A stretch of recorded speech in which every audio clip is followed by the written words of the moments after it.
On September the 19th, as the world slept peacefully, rockets, gunfire, and drone strikes rained down upon civilians. A new military campaign had begun.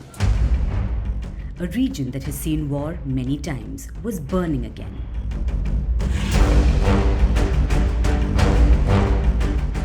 A place that's rarely given the importance that it deserves. A mountainous majesty that's tucked between two nations, Armenia and Azerbaijan.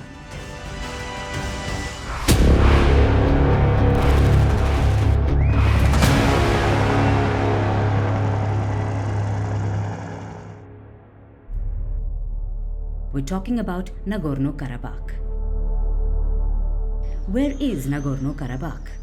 Nagorno-Karabakh is in the Caucasus, a region that connects Europe and Asia. It's blessed with nature's beauty.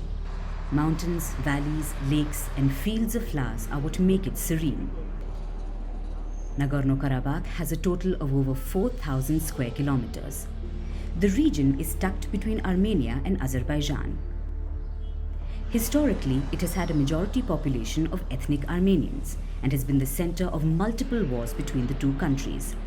Nagorno-Karabakh is internationally recognized as part of Azerbaijan, but ethnic Armenians want it to be part of Armenia, causing unrest between Armenia and Azerbaijan.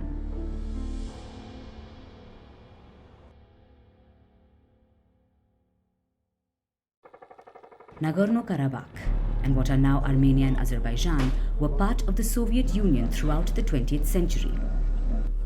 Things started to change as the Soviet Union collapsed in 1991, but tensions had started brewing 3 years before that. In 1988, ethnic Armenians in Nagorno-Karabakh voted to leave Azerbaijan and join Armenia. The moment the Soviet Union fell apart, Armenia and Azerbaijan declared independence and escalated the fighting in Nagorno-Karabakh. It became a full-scale war. Almost 30,000 people were killed and millions fled the region. In 1994, Armenia won the war.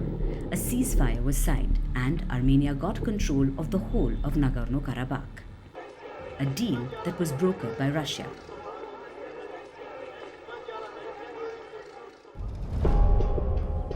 Azerbaijan did not stop its claims for Nagorno-Karabakh. It even amped up its military spending.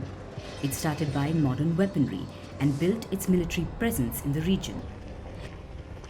The two nations have fought each other multiple times. In 2016, skirmishes erupted. 4 years later, war erupted again over Nagorno-Karabakh. The two nations are closer than ever to a full-scale war. So, how do they stack up against each other? Azerbaijan has a military budget of $3 billion, almost $1 billion more than Armenia. Baku's troop strength sits at nearly 120,000, almost double of Yerevan.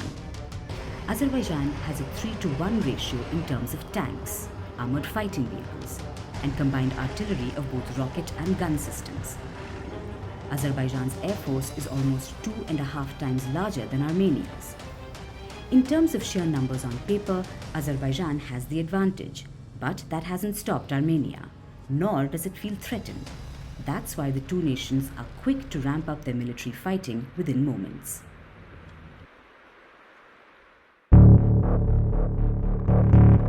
So let's fast forward to this month. Azerbaijan launched a military operation in Nagorno-Karabakh. They called it a crackdown on elements that support terrorism. Azerbaijan started attacking ethnic Armenians in Nagorno-Karabakh. Baku says any ethnic Armenian with secessionist tendencies will be targeted. Armenia has called it an open case of ethnic cleansing and requested for international support.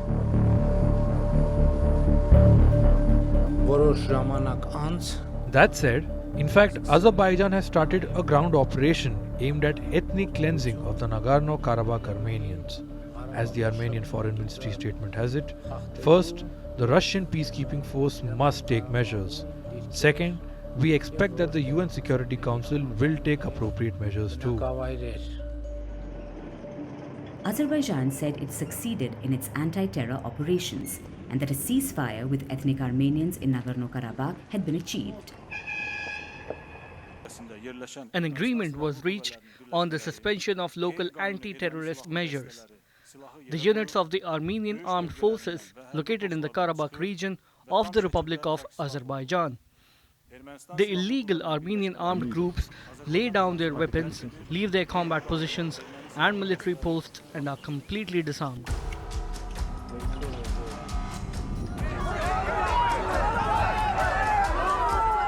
This infuriated Armenians. Thousands took to the streets of Yerevan and demanded the resignation of Armenia's Prime Minister Nikol Pashinyan. At the same time, thousands of ethnic Armenians fled the region. Azerbaijan claims the operation is over and their objective has been successfully achieved, and that no ethnic Armenian should fear for their lives, and that everyone who lived in Nagorno-Karabakh was an Azeri. The people living in the Karabakh region are Azerbaijan citizens regardless of their nationality. Their safety, security, well-being will be ensured by the state of Azerbaijan. But the pot of war is brewing. Ethnic Armenians are fleeing Nagorno-Karabakh in the thousands. Armenian nationals are unhappy with their government's response. They want action, and they want their international friends to side with them. Superpowers and regional geopolitical players have always taken note of the Nagorno-Karabakh conflict. Armenia and Azerbaijan too have formed alliances, and some of these challenge the very essence of diplomacy, making Nagorno-Karabakh one of the most overlooked cases of geopolitics. Let's start with Azerbaijan. Russia has had a neutral stance towards both Armenia and Azerbaijan, but Baku feels that Moscow supports Yerevan. Then comes the biggest regional player. Turkey has repeatedly pledged support for Azerbaijan, not just in terms of supplying weapons, but deepening bilateral ties as well. Interestingly, after Turkey, Azerbaijan gets its second largest cache of weapons from Israel. Azerbaijan's other major weapons suppliers include Belarus, Canada, and Ukraine.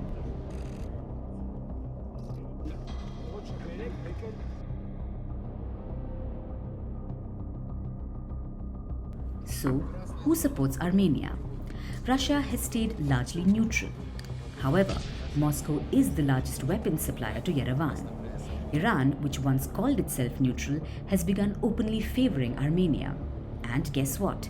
Iran finds itself on the same team with its global rival, the United States of America. Over the years, Washington, D.C. has gotten closer to Yerevan, and military drills between the US and Armenia have ticked off Azerbaijan. But somehow, that hasn't pushed Russia to the Azerbaijani camp. At the same time, America's rival China also supports Armenia. If this wasn't confusing enough, India, who has strained relations with China, also backs Armenia. In fact, New Delhi has become one of the main weapons suppliers to Yerevan. As India arms Armenia, it competes with Israel that arms Azerbaijan. India and Israel consider themselves as strategic partners. But things are different in Nagorno-Karabakh.